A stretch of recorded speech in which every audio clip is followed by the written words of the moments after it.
my 5th video and still I am awkward talking in front of the camera. I don't know how long it's going to take for me to get used to with this. I hope soon, because the initial start is always rough. Anyway, hi everyone, I'm Diksha from Bewitchingly and I'm back with another video. Well, as I said, this is my 5th video in my channel and I'm happy with the progress. In my previous video, I did a mini book haul and I thought this one is going to be a book review because there is one particular book that I have to review and it's been due for a very long period of time because of my crazy schedule. So I don't want to linger the process and I'll just get on with the video and let's see how the book is all about. So the book that I'm going to review today is Should I Hate or Should I Love by Kisnaa. So this book was sent to me by the author himself and it is a signed copy again. Dear Disha, thank you for choosing this book. With love and due respect, Kisnaa. So this book is about Ayan, who is the main male protagonist, and the book revolves around his tragic life. Basically, I mean, his life has been going through serious events which it becomes a bit, overwhelming, you can say. A girl named Samira who is madly in love with him, and he is now a very well-known businessman and they are apparently very good friends.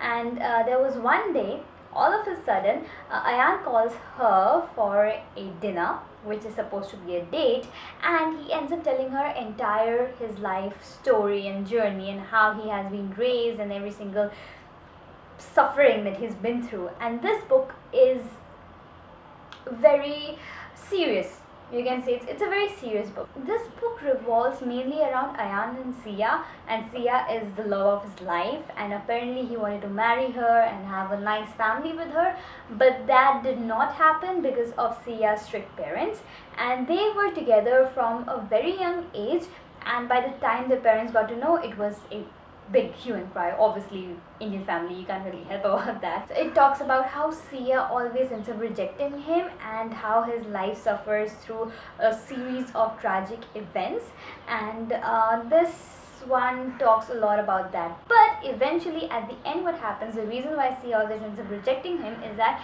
she wants him to gain a lot of success in life, and her being in the way was a hurdle, an obstacle, you can say.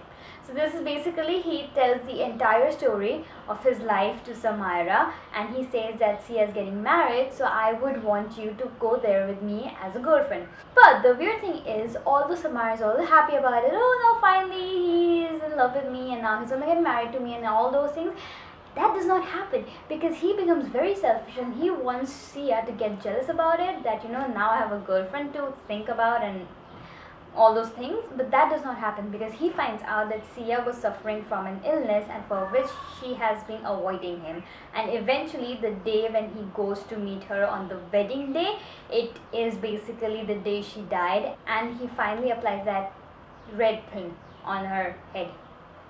Sindoor, the sindoor. He applies a sindoor on her head. So basically this is what happens, and Samira witnesses his entire situation and understands that he never ever loved her. Love is like way too far. He never even liked her. He just wanted to use her to make Sia jealous, and that breaks her down in a much harsher way.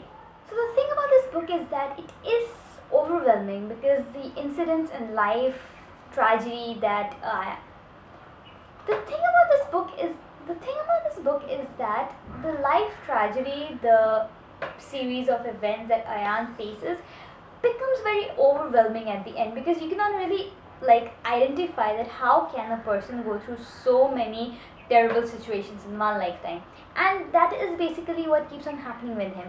And the worst part is that how Sia rejects him every single time, even though she knows how much he loves her.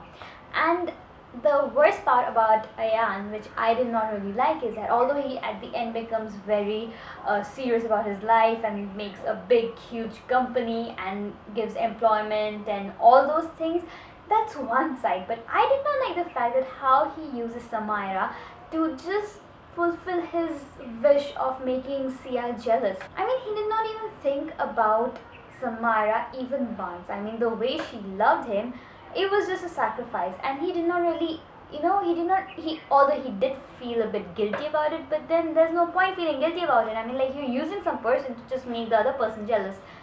It's beyond me to understand. But the writing is simple, and it is a small book. I mean, like, it is a very tiny book. You can just finish it in a day, which I really liked, and the chapters are small. I'm happy about that. And although the book in general is like, I'll say one time read, I'm not really much a romance book person, and this one was a sad one at the end, which I did not like. I mean, till the end it was fine, and the thing that happened between Ayan and Sia and Samira at the end, I hated Ayan for that. At the end, I'm going to rate this book 2.5 out of 5 because since I'm not really a romance book lover, I'll say I did not really get attracted to it. But yeah, for those who really like to read romance books, I think they can try this one. And yeah, it's an overwhelming serious story, tragic ending, and if you are a person who loves reading romantic books, you might end up crying a bit. So yeah, this was my review of Should I Hate or Love by Kisnaa. I hope you liked the video. Do like and subscribe if you did. If you didn't, still like and subscribe. And I'm going to be back with another video next week. So till then, bye.